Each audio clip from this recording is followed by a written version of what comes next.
We've got the bridges to reach the farmers and the bare seeds to grow the crop and then take them back over the same bridges to the market. But when that harvest is bagged, who buys it? Today we're looking at the big boss of Zambian agriculture, the Food Reserve Agency. Established in 1995, its mission is to manage our national pantry, but in 2026, it's undergoing its most radical transformation yet. Stay tuned. Here's the game changer for 2026 in the FRA system, pay on delivery. You see, the death of the wait has been that in the previous years, the biggest complaint was, I give the FRA my maize and they give me a promissory note for 6 months later. But here's the new reality. For the 2026 season, the FRA has officially shifted to a pay-on-delivery cash or digital model. And there's a logic to that. The FRA board chairperson Kelvin Hambwezia has revealed that this was a defensive move. Farmers were selling to briefcase buyers at low prices just because they needed instant cash. And by paying cash at the depot or instant mobile money, the FRA is finally behaving like a real business. Digital first. So to avoid the 11 billion kwacha backlogs of 2025, they're pushing MTN and Airtel mobile money. No more queues at the bank, just delivery, scan and SMS confirmation funds. Easy does it. This brings about a question. Does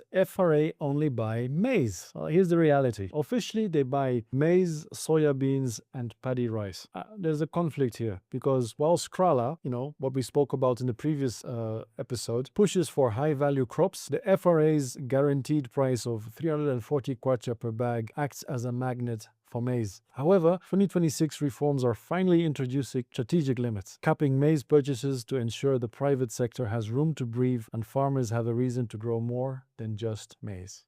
So what are the pros and the cons? Well, let's start with the hurdles. You see, even with cash in hand, the FRA is fighting post-harvest loss. In 2025, they spent $1.47 million on 32 modern grain dryers because historically, we were losing 30% of our grain to rot while it sat in wait. And then we look at the free market bit. You see, private millers are skeptical. They argue that when the FRA enters the market early with cash, it drives the price up for everyone, making your morning Mealie-Meal more expensive. So the big question is maize politicized? The short answer is yes. In Zambia, maize is a vote. Whichever way you twist or turn it, when you have maize, there's a positive vote. If there's a reduction in maize production or there's a drought and not enough maize is being brought to the people, you lose your vote. It's as simple as that. But by introducing pay on delivery and purchase caps, the government is trying to turn the FRA from a political tool into a strategic reserve. So the FRA is finally putting its money where its mouth is, literally.